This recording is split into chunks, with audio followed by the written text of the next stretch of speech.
Hello sir. Sir, ಇದು ಅವಾಗಲೇ busy ಇದ್ದೆ. ಅವಾಗಲೇ ಏನು ಹೇಳಿದ್ರಲ್ಲ, ಜೋರಾಗಿ ತಲೆ ಚುಚ್ಕೊಳ್ಳೋದು, ಎದೆ ಹೊಡ್ಕೊಳ್ಳೋದು. ಅಂದರೆ ನಾನು ಹೆಸರು ಹೇಳಲ್ಲ, ಡ್ಯಾಶಲ್ಲಿ ಹೇಳ್ತೀನಿ, ನೀವು ಅರ್ಥ ಮಾಡ್ಕೊಳ್ಳಿ. CM ಮಲ್ಗೋ ರೂಮಲ್ಲಿ ನಾನು ಮಲಗಿದ್ದೆ, DCM ಮಲ್ಗೋ ರೂಮಲ್ಲಿ ನನ್ನ ನಾಯಿ ಮಲಗಿತ್ತು. ಅವಳನ್ನ ದುಡ್ಡು ಕೊಟ್ಟು ಕರೆಸಿರ್ತಾರೆ, ನಾನು ಫ್ರೆಂಡ್ಶಿಪ್ಪಲ್ಲಿ ಹೋಗಿರ್ತೀನಿ, ಎಲ್ಲ ನನ್ನ ಹತ್ರ ಇರ್ತಾರೆ, ಅವಳ ಹತ್ರ ಒಬ್ಬರು ಇರಲ್ಲ ಅಂತ ಸಿಟ್ಟಿಗೆ ಹೊಟ್ಟೆ ಹೋಗ್ತಾಳೆ. ಅವ್ರು ದುಡ್ಡೆಲ್ಲ ಕೊಟ್ಟಿದ್ದು ವೇಸ್ಟ್ ಆಯಿತು. ನಾನು ಬಿಗ್ ಬಾಸ್ಗೆ ಹೋಗೋ ಹಿಂದಿನ ದಿವಸ 65 ಲಕ್ಷ ಕಳ್ಕೊಂಡಿದ್ದೀನಿ. ಅಂದರೆ ಅಲ್ಲಿಗೆ ಹೋಗದೆ ಇಲ್ಲಿಗೆ ಬಂದಿರೋದಕ್ಕೆ.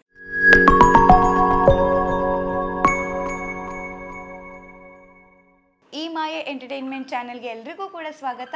ಇವತ್ತು ನಾನು ಎಲ್ಲಿದ್ದೀನಿ ನೋಡಿ, ಸತೀಶ್ ಅವರಿದ್ದಾರೆ ನಮ್ಮ ಪಕ್ಕದಲ್ಲಿ. ಇವ್ರ ಜೊತೆ ಮಾತಾಡೋದೇ ಫುಲ್ ಖುಷಿ. ನಾನು ಸಮೀಕ್ಷಾ ಶಿರ್ಲಾಲು, ನನ್ನ ಜೊತೆ ಇರೋರು ಸತೀಶ್. ಎಸ್ ಅಂದ್ರೆ ಏನು? ಎಸ್ ಅಂದರೆ ಶಿವರಾಮ್ ಅಂತ ನಮ್ಮ ತಂದೆ ಹೆಸರು. ನಮ್ಮ ತಂದೆ ಹೆಸರು ಡಾಕ್ಟರ್ ಕೆ ಶಿವರಾಮ್ ಅಂತ. ಅದಕ್ಕೆ ಎಸ್ ಇನ್ಶಿಯಲ್ ಶಿವರಾಮಲ್ಲಿ ಎಸ್ ಬರುತ್ತಲ್ಲ, ಅದಕ್ಕೆ ಎಸ್ ಸತೀಶ್ ಅಂತ, ಶಿವರಾಮ್ ಸತೀಶ್ ಅಂತ. ಶಿವರಾಮ್ ಸತೀಶ್ ಅವರು ನೋಡಿ, ಹೊಸ ನೇಮ್ ಇವಾಗ ಇಂಟ್ರೊಡ್ಯೂಸ್ ಆಯ್ತು. ಇಲ್ಲಾಂದ್ರೆ ಅವ್ರು ಫೇಮಸ್ ಇರೋದು ಆ ನೇಮಿಂದ. S, very nice. ಇವಾಗ ಹೇಳಿ ಸತೀಶ್ ಅವರೇ, ಬಿಗ್ ಬಾಸ್ ಇಂದ ಇಷ್ಟು ಬೇಗ ಯಾಕೆ ಬಂದ್ರಿ? ಇಲ್ಲ, ನಾನು ಫುಲ್ ಎಂಡ್ವರೆಗೂ ಟಾಪ್ ಫೈನಲ್ 5 ಕಂಟೆಸ್ಟೆಂಟ್ವರೆಗೂ ಇರಬೇಕಂತಾನೆ ಹೋಗಿದ್ದು. ಅಂದರೆ ಆ ಲೆಕ್ಕಕ್ಕೆ ಬಟ್ಟೆಗಳು ತೊಗೊಂಡೋಗಿದ್ದೆ, ನಿಮಗೆ ಗೊತ್ತು. ಅಷ್ಟು ವ್ಯಾರಂಟಿಯಾಗಿ ಹೋಗಿದೆ, ನಾನು ಆಡ್ತೀನಿ, ಅಲ್ಲಿ ಇರಬಲ್ಲೆ ಅಂತ. ಆದರೆ ನಾನು ಆಚೆ ಅಂದ್ಕೊಂಡಿದ್ದೇ ಬೇರೆ ಟೈಪು, ಆದರೆ ಒಳಗಿರೋ ಅಂಥದ್ದೇ ಬೇರೆ ಟೈಪು. ಅಂದರೆ ಆಚೆಯಿಂದ ನೋಡೋಕ್ಕೆ ಅರಮನೆ, ಒಳಗಡೆ ಹೋದರೆ ಸೆರೆಮನೆನೇ ಎಷ್ಟೋ ಪರವಾಗಿಲ್ಲ, ಆಡಲ್ಲೇ ಇದೆ ಸೆರೆಮನೆ ಅರಮನೆ ಅಂತ. ಆದರೆ ನಿಜ ನಾವು ಒಳಗೆ ಹೋಗೋವ್ರಿಗೂ ವಾವ್ ಅಂತ ಅಂದ್ಕೊಂಡಿದ್ವಿ, ಒಂದು ವಾರನೂ ವಾವ್ ಅಂದ್ಕೊಂಡಿದ್ವಿ. ಯಾಕಂದರೆ ಒಂದು ವಾರ ಅಂತ ಕಷ್ಟ ಕೊಡಲಿಲ್ಲ. ಡೇ 1 ಮಾತ್ರ ನಮಗೆ ಊಟ ನಿದ್ದೆ ಅದೆಲ್ಲ ಲೇಟ್ ಮಾಡಿದ್ರು. ಅಂದರೆ ಹಸಿವು ಗೊತ್ತಾಗಲಿ ಅಂತ ಬೆಳಗಿನ ಜಾವ 5 ಗಂಟೆಗೆ ಕೊಟ್ಟರು ಫಸ್ಟ್ ದಿನ. ಅಷ್ಟು ದಿನ ಎಲ್ಲ ಕಂಟೆಸ್ಟೆಂಟ್ ಒಳಗೆ ಬಂದ್ರು ಬೆಳಗಿನ ಜಾವ 5 ಗಂಟೆಗೆ ನಮಗೆ ಊಟ ಸಿಕ್ಕಿದ್ದು. ಆದರೆ ನಿದ್ದೆ ಕೆಟ್ಟರೆ ಏನಾಗುತ್ತೆ ಮನುಷ್ಯನಿಗೆ, ಹಸಿವಿದ್ರೆ ಏನಾಗುತ್ತೆ, ಆಮೇಲೆ ಏನು ಮುಖ್ಯ ಅನ್ನೋದು ಫಸ್ಟ್ ಶೋನೇ ತೋರಿಸ್ಕೊಟ್ರು ಬಿಗ್ ಬಾಸು. ಅದರಿಂದ ನಮಗೆ ಅದ್ರ ಹಸುವಿನ ವ್ಯಾಲ್ಯೂ, ನಿದ್ದೆ ವ್ಯಾಲ್ಯೂ ಅವಾಗಲೇ ಗೊತ್ತಾಗಿದೆ. ಯಾಕಂದರೆ ಬೆಂಗಳೂರಿದ್ದಾಗ ಆರಾಮಾಗಿ ಬಿತ್ಕೊಂಡು ಇಷ್ಟ ಬಂದಾಗ ತಿನ್ಕೊಂಡು ಆರಾಮಾಗಿದ್ವಿ. ಆದರೆ ಅವತ್ತೇ ಗೊತ್ತಾಗಿದ್ದು ಏನು ಕಷ್ಟ ಅಂತ. ಅದನ್ನೇ ಕಂಟಿನ್ಯೂ ಆಯಿತು. ಅದು ಹೆಂಗೆ ಅಂದರೆ ಅವ್ರು ಒಂದು ವಾರಕ್ಕೆ ಊಟ ಕೊಡ್ತಾ ಇದ್ರು ನಮಗೆ.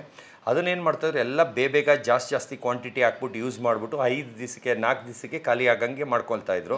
ಯಾಕಂದರೆ ಮಿಕ್ಕಿದ್ದೆಲ್ಲ ಕಸಕ್ಕೆ ಬಿಸಾಕ್ಬಿಡೋದು, ಆ ಥರ ವೇಸ್ಟ್ ಮಾಡ್ತಾಯಿದ್ರು. ಆಮೇಲೆ ಖಾಲಿ ಆದಮೇಲೆ ನಾವು ಎಷ್ಟು ಬೇಡ್ಕೊಂಡ್ರು ಬಿಗ್ ಬಾಸ್ ಪ್ಲೀಸ್ ಕಳಿಸಿ ಅಂದರು, ಅವ್ರು ಕಳಿಸ್ತಾ ಇರಲಿಲ್ಲ, ಒಂದು ಮಾತು ಆಡ್ತಾ ಇರಲಿಲ್ಲ. ಯಾಕಂದರೆ ನೀವು ಮಾಡ್ಕೊಂಡಿದ್ದು ನೀವು ಮಣ್ಣು ತಿನ್ನಿ ಥರ.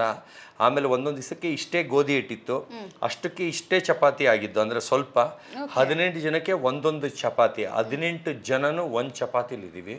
ಆಮೇಲೆ ಇನ್ನೊಂದು ದಿವಸ ಬಂದು ಬರೀ ದಾಲು, ಅದು ಐಸ್ ಕ್ರೀಮ್ ಕಪ್ಪಲ್ಲಿ ದಾಲ್ ಎಷ್ಟು ಸಿಗುತ್ತೆ ಅಷ್ಟು ಕ್ವಾಂಟಿಟಿ ಒಂದು ದಿವಸಕ್ಕೆ 24 ಅವರ್ಸಲ್ಲಿ ಅಷ್ಟೇ ಊಟ ನಮಗೆ. ಅಷ್ಟು ದೊಡ್ಡ ಮನೇಲಿ ಊಟ ಇಲ್ಲ. ಅಂದರೆ ಅದು ಬಿಗ್ ಬಾಸ್ ಫಾಲ್ಟ್ ಅಲ್ಲ, ನಮ್ಮಗಳ ಮನೇಲಿರೋರ್ ಫಾಲ್ಟು. ಅವ್ರೇನಂದರೆ ಹಟ್ಟೆ ಟೈಮು ಎಲ್ಲದನ್ನು ಮಾಡಿ ಅಂದರೆ ಕ್ವಾಂಟಿಟಿ ಮಾಡೋಕ್ಕೆ ಅವ್ರಿಗೆ ಎಕ್ಸ್ಪರ್ಟ್ಸ್ ಇರಲಿಲ್ಲ. ಅಂದರೆ ಇಷ್ಟು ಜನಕ್ಕೆ ಇಷ್ಟು ಹಾಕಿದ್ರೆ ಇಷ್ಟ ಆಗುತ್ತೆ ಅಂತ. ಒಂದಿನ ಪೊಂಗಲ್ ಮಾಡಿದರು, ಒಂದು ಕುಕ್ಕರ್ ಫುಲ್ಲು, ಬರೀ ಅಷ್ಟು ಜನಕ್ಕೂ ಆಯ್ತು, 18 ಜನಕ್ಕೆ ಇಷ್ಟು ಖಾಲಿ ಆಯಿತು. ಎತ್ತರ ಮೋರಿಗೆ ಬಿಸಾಕಿದ್ರು. ಅಂದರೆ ಆ ಲೆಕ್ಕಕ್ಕೆ ಮಾಡೋದು, ವೇಸ್ಟ್ ಮಾಡೋದು ಆ ಥರ ಮಾಡ್ತಾಯಿದ್ರು. ಆಮೇಲೆ ಹಣ್ಣುಗಳು ತರಕಾರಿಗಳನ್ನ ಒಂದು ಕಡೆ ಇರಬೇಕಿತ್ತು. ಇವ್ರು ಏನು ಮಾಡ್ತಾಯಿದ್ರು, ಫ್ರೀಝರ್ಲಿ ಇಟ್ಬಿಟ್ಟು ಬಾಳೆಹಣ್ಣು, ಹೂಕೋಸು, ಗೆಡ್ಡೆಕೋಸು ಎಲ್ಲ ಹಿಂಗಾಗ್ಬಿಡೋದು. ಅಂದ್ರೆ ರೈಸಲ್ಲಿ ಇಟ್ಟರೆ ಹೋಗೇ ಬಿಡ್ತವೆ. ಇವ್ರು ರೈಸಲ್ಲಿ ಇಟ್ಬಿಟ್ಟು ಆ ಫುಡ್ ವೇಸ್ಟ್ ಮಾಡಿ ಅದನ್ನು ಬಿಸಾಕ್ಸಿದ್ರು. ಅದೇನಾಯಿತು, 2-3 ದಿವಸ ಎಲ್ಲ ವಾರನೂ 2 ದಿವಸ 3 ದಿವಸ ಫುಡ್ಡೇ ಶಾರ್ಟೇಜ್ ಆಗೋದು.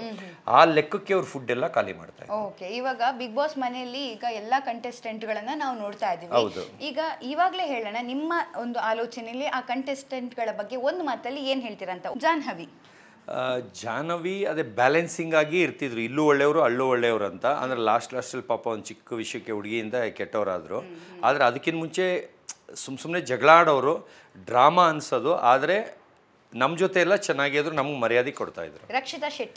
ರಕ್ಷಿತಾ ಶೆಟ್ಟಿ ದಿ ಬೆಸ್ಟ್, ಅವಳೇ ವಿನ್ನರ್ ಅಂತಲೇ ಹೇಳ್ಬೋದು ಗಿಲ್ಲಿಗಿಂತ. ಯಾಕಂದರೆ ಅಷ್ಟು ಬ್ಯಾಲೆನ್ಸಿಂಗ್ ಆಗಿ ಅಷ್ಟು ಜನ ಹೊಂದುತ್ತಾ ಇದ್ದಾಳೆ. 100 ಜನಕ್ಕೆ ಅಡುಗೆ ಮಾಡೋದ್ರು ಅಡುಗೆ ಮಾಡ್ತಾಳೆ, ನೋ ಅನ್ನಲ್ಲ. ಬೇರೆಯವರಾದರೆ ಮೈಗಳ್ರು, ಅಂದರೆ ತಪ್ಸ್ಕೊಳಕ್ಕೆ ನೋಡ್ತಾರೆ. ಅವಳು ಹೇಳಲಿ ಅಂತ ಕಾಯ್ತಾ ಇರ್ತಾಳೆ. ಒಬ್ಬೊಬ್ರನ್ನ ಅಣ್ಣ ಅಣ್ಣ ಅಣ್ಣ ಅಂತ ಅಷ್ಟು ಚೆನ್ನಾಗಿ ಮಾತಾಡ್ತಾಳೆ. ನಿಮಗೊಂದು ಸ್ಪೆಷಲ್ ಮರ್ಯಾದೆ, ಇವ್ರಿಗೊಂದು ಸ್ಪೆಷಲ್ ಮರ್ಯಾದೆ ಇಲ್ವೇ ಇಲ್ಲ ಅವಳ ಹತ್ರ. ಎಲ್ಲರ ಹತ್ರನೂ ಈಕ್ವಲ್ ಆಗಿದ್ಲು. ಅವಳು ಬೇಗ ಬೆಳೀತಾ ಇದ್ಲು. ಒಂದು ಮನೇಲಿ ಎಂಟರ್ಟೈನ್ಮೆಂಟ್ ಆಗಲಿ, ಡ್ಯಾನ್ಸ್ ಆಗಲಿ, ಅವಳು ಮಾತಾಡೋದಾಗಲಿ, ಲೈಕ್ ಅಂತ ಅದೇ ಎಲ್ಲರಿಗೂ ಖುಷಿ. ಆ ಲೆವೆಲ್ಗೆ ಮಾತಾಡ್ತಾ ಇದ್ಲು. ಅದರಿಂದ ಬೇಗ ಜನ ಸಂಪಾದನೆ ಮಾಡಿದ್ಲು. ಅದಕ್ಕೆ ಇವ್ರು ಬೇಗ ಅವಳನ್ನ ತುಳಿಬೇಕು, ಇವಳು ಬಿಟ್ಟರೆ ಬೆಳೆದು ಬಿಡ್ತಾಳೆ ಅಂತ ಎಲ್ಲ ಸೇರ್ಕೊಂಡು ಅವಳಿಗೆ ದೆವ್ವ ಹಿಡಿದಿದೆ, ಭೂತ ಹಿಡಿದಿದೆ ಅಂತೆಲ್ಲ ಸುಳ್ಳು ಪ್ರಚಾರ ಮಾಡಿದ್ರು. ಅದೆಲ್ಲ ಸುಳ್ಳು. ಅದು ಬಿಟ್ಟು ಎಲ್ಲ ನಿಮ್ಮಿಕ್ಕಿದ್ದು ನೀವು ಟಿ ವಿಲೇ ನೋಡ್ತಾ ಇದ್ದೀರಾ. ಅದಾದಮೇಲೆ ನಾನು ಬಂದಮೇಲೆ ಒಂದು ದೊಡ್ಡ ಜಗಳ ಆಯಿತು. ಅವಾಗಂತೂ ನಂಗೆ ಮೇಡಮ್ ಮೇಲೆ ತುಂಬ ಒಳ್ಳೆ ಭಾವನೆ ಇತ್ತು, ಅಶ್ವಿನಿ ಗೌಡ ಅವ್ರ ಮೇಲೆ, ಜಾನು ಅವ್ರ ಮೇಲೆ, ಜಾನ್ವಿ ಮೇಲೆ ಎಲ್ಲ. ಆದರೆ ಇದರಿಂದ ಅನ್ನಿಸ್ತು, ಒಂದು ಮನುಷ್ಯ ಏನಾರ ಇರಲಿ ಬಟ್ಟೆಯಿಂದ ಹಳಿಬಾರ್ದು, ಅವ್ರ ಕ್ಯಾರೆಕ್ಟರಿಂದ, ಅವ್ರ ಬಿಹೇವಿಂದ, ಅವ್ರು ಎಷ್ಟು ಚೆನ್ನಾಗಿ ಮಾತಾಡಿಸ್ತಾಯಿದ್ರು ಅದರಿಂದ ಅವರು ಅಳತೆ ಮಾಡಬೇಕು. ಆದರೆ ಇವರು ಒಂದು ಬಟ್ಟೆಯಿಂದ ಅಷ್ಟು ಚೀಪಾಗಿ ಮಾತಾಡಿದ್ದು ನನಗೂ ಬೇಜಾರಾಯಿತು. ನಾನು ಖಂಡಿಸ್ತೀನಿ. ಯಾಕಂದರೆ ಯಾರನ್ನೂ ಹಂಗೆ ಅರ್ಥ ಮಾಡಬಾರ್ದು. ಇವಾಗ ನೋಡಿ, ನಾನು ಏನೇನೇ ಬಟ್ಟೆ ಹಾಕ್ಕೊಂಡಿದ್ರು ನಾನು ಲೆಟ್ರಿನ್ ತೊಳಿತಿದ್ದೆ, ಅದಕ್ಕೆ ನನ್ನ ಅಡುಗೆ ಮನೆಗೆ ಸೇರಿಸ್ತಾ ಇರಲಿಲ್ಲ. ಅಂದರೆ ಇವನು ಗಲೀಜು ಕೊಳಕ ಅಂದ್ಬಿಟ್ಟು ನಾನು ಕೈ ತೊಳ್ಕೊ ಬರ್ತಿದ್ದೆ ಸೋಪ್ ಹಾಕಿ. ಹಂಗೂ ಒಳ್ಳೆ ಏನೋ ಹಂಗೆ ಕೈ ತೊಳಿದೇ ಬರ್ತಾರಲ್ಲ ಆ ಥರ ಬಿಹೇವ್ ಮಾಡ್ತಾಯಿದ್ರು. ಆ ಥರ ಒಂಥರ ಸ್ಪೆಷಲ್ಲಾಗಿ ಅವತಾರಗಳು ಆಡ್ತಿದ್ರು. ನಂಗೆ ಅದು ಇಷ್ಟ ಆಗಿಲ್ಲ. ಆಮೇಲೆ ಜನ ಒಂದಾಗಲಿ ಇದಾಗಲಿ ಯಾರೂ ಮಾಡ್ತಾ ಇರಲಿಲ್ಲ. ಆದರೆ ರಕ್ಷಿತಾ ಮಾತ್ರ ಅಷ್ಟು ಜನನು ಬ್ಯಾಲೆನ್ಸಿಂಗ್ ಆಗಿ ಅಷ್ಟು ಜನ ಹೆಸರು ತೊಗೊಂಡಿದ್ಲು ಮನೇಲಿ. ಮಾಳು ತುಂಬ ಒಳ್ಳೆಯವರು, ತುಂಬ ಒಳ್ಳೆ ಸಿಂಗರು, ತುಂಬ ಫೇಮಸ್ ಇರೋರು. ಆದರೆ ಏನಂದರೆ ಅವ್ರಿಗೆ ಮನೆಯೊಳಗೆ ಬಂದಿದ್ದು ಇರಿಟೇಷನ್ ಅಂತ ಅನ್ನಿಸ್ಬಿಟ್ಟಿತ್ತು. ಯಾಕಂದರೆ ಅವ್ರಿಗೆ ಮಕ್ಕಳು ಯೋಚನೆ, ಅವರ ಇವ್ರ ಯೋಚನೆ ಬರೀ ಅದರಲ್ಲೇ ಇದ್ದರು. ರಾತ್ರಿ ಹೊತ್ತು ನನ್ನ ಪಕ್ಕನೇ ಮಲಗ್ತಾ ಇರೋದ್ರಿಂದ ನನಗೆ ಗೊತ್ತಾಗ್ತಾ ಇತ್ತು. ರಾತ್ರಿಯಿಂದ ಬೆಳಿಗ್ಗೆವರೆಗೂ ಅಳೋದು, ಜೋರಾಗಿ ತಲೆ ಚುಚ್ಕೊಳ್ಳೋದು, ಎದೆ ಹೊಡ್ಕೊಳ್ಳೋದು, ಒಂಥರ ಹುಚ್ಚ. ಇನ್ನೊಂದು ವಾರ ಇದ್ದರೆ ಏನೋ ಹುಚ್ಚ ಆಗಿಬಿಡ್ತಾರೆ ಥರ ಆಡ್ತಾಯಿದ್ರು. ನಾನು ಅದಕ್ಕೆ ಹೆಲ್ಪ್ ಆಗಲಿ ಅಂತ ಅವ್ರನ್ನ ಓಟ್ ಮಾಡಿದ್ರಾದ್ರು ಪಾಪ ಮನೆಗೆ ಹೋಗಿ ನೆಮ್ಮದಿಯಾಗಿರ್ತಾರೆ, ಇಲ್ಲಿ ಏನಾರು ಹೆಚ್ಚು ಕಡಿಮೆ ಮಾಡ್ಕೊಬಿಡ್ತಾರೆ ಅಂದ್ಬಿಟ್ಟು ಒಳ್ಳೆ ರೀತಿಗೆ ಅವ್ರಿಗೆ ಓಟ್ ಮಾಡ್ತೀನಿ. ಒಂದು ಕೇಕ್ ವಿಷಯದಲ್ಲಿ ನಾಮಿನಿ ಮಾಡ್ತೀನಿ. ಅವ್ರು ಆ ಸಿಟ್ಟಿಗೆ ಒಂದು ವಾರದಿಂದ ನನ್ನ ಗೇಮಿಂದ ಆಚೆ ಇಡ್ತಾರೆ. ಅದಕ್ಕೆ ನನಗೇನು ಬೇಜಾರಿಲ್ಲ. ಯಾಕಂದ್ರೆ ನಾನು ಮಾಡಿದೆ ಅಂತ ಅವ್ರು ಮಾಡಿದ್ರು. ನಾನು ಮಾಡಿದ್ದು ಒಳ್ಳೇದಕ್ಕಿತ್ತು, ಅವ್ರು ಮಾಡಿದ್ದು ನನಗೆ ಕೆಟ್ಟದಕ್ಕಿತ್ತು. ಏನಕ್ಕಂದ್ರೆ ಅವ್ರು ಸಿಟ್ಟಲ್ಲಿ ಮಾಡಿದ್ರು, ನಾನು ಖುಷಿಲಿ ಮಾಡಿದ್ದವ್ರಿಗೆ. ಯಾಕಂದರೆ ಅವ್ರು ಪಾಪ ಅಷ್ಟೊಂದು ಇದು ಮಾಡ್ತಾಯಿದ್ದಾರೆ, ಜನಗಳ ಫೋರ್ಸಿಂದ ಇಲ್ಲಿದ್ದಾರೆ, ಅವ್ರಿಗೆ ಹೋಗ್ಬೇಕು ಮನೆಗೆ, ಮಕ್ಕಳು ನೋಡಬೇಕು, ಆ ಥರ ಅವ್ರಿಗೆ. ಯಾಕಂದ್ರೆ ರಾತ್ರಿ ಹೊಡ್ಕೊಂಡ್ರು ಹೆಂಗಿತ್ತಂದರೆ ಯಾರೋ ಹೊಡೆದ್ರು ಅಷ್ಟು ಜೋರಾಗಿ ಸೌಂಡ್ ಬರಲ್ಲ, ಅಷ್ಟು ಜೋರಾಗಿ ತಲೆ ಹೊಡ್ಕೊಂಡ್ರು, ಚಚ್ಕೊಂಡ್ರು. ಅಂದರೆ ಬೆಡ್ಶೀಟ್ ಮುಚ್ಕೊಂಡು ಹೊಡ್ಕೊಳ್ಳೋದು, ಆ ಥರ ಹುಚ್ಚ ಆಗಿಲ್ಲ. ಅಂದರೆ ಆ ಥರ ಆಡ್ತಾಯಿದ್ರು. ಅಂದರೆ ಡಿಪ್ರೆಷನ್. ಅದರಿಂದ ನಾನು ಹೆಲ್ಪ್ ಮಾಡೋಕ್ಕೆ ಹೋದೆ. ಅವ್ರು ನೋಡಿದ್ರೆ ಕೊನೆಗೆ ನನ್ನ ಇದು ಮಾಡಿದ್ರು. ಅಂದರೆ ಅವ್ರು ಸಿಟ್ಟಲ್ಲಿ ಮಾಡಿದ್ರು, ನಾನು ಖುಷಿಗೆ ಮಾಡಿದ್ದೆ. ಧನುಷು ಮನೆಯಲ್ಲಿ ಇರೋರು ಎಲ್ಲರಿಗಿಂತ ದುರಾಂಕಾರಿ ಮನುಷ್ಯ. ಅಷ್ಟು ದುರಾಂಕಾರಿ ನಾನು ನೋಡೇ ಇಲ್ಲ. ನಾನು ಆಚೆ ಬಂದಮೇಲೂ ಅವ್ರ ಫ್ರೆಂಡ್ಶಿಪ್ನ ಕಂಟಿನ್ಯೂ ಮಾಡೋಕ್ಕೆ ನನಗಿಷ್ಟ ಇಲ್ಲ. ಅಭಿಷೇಕು ಡೇ ಒನ್ನೇ ನನ್ನ ಜೊತೆ ಜಗಳಕ್ಕೆ ಬರ್ತಾರೆ ಒಂದು ಹಾಸಿಗೆ ವಿಷಯಕ್ಕೆ. ಅದನ್ನೊಂದು ರಿಕ್ವೆಸ್ಟ್ ಮಾಡಿದರೆ ನಾನು ಬಿಟ್ಕೊಟ್ಬಿಡ್ತಿದ್ದೆ, ಅವ್ರ ಕಾಲು ಪಾಲಿಷ್ ಮಾಡಿಬಿಡ್ತಿದ್ದೆ. ಅವರು ಏಕವಚನದಲ್ಲಿ ಅಲ್ಲಿ ಏನು ಜಾಗ ಇಟ್ಕೊಳ್ದೇ ಇದ್ರು, ಇವ್ರು ಬಾಯಿ ಮಾತಿಗೆ ನಂದು ಅಂತ ಹೇಳೋಗಿರ್ತಾರೆ.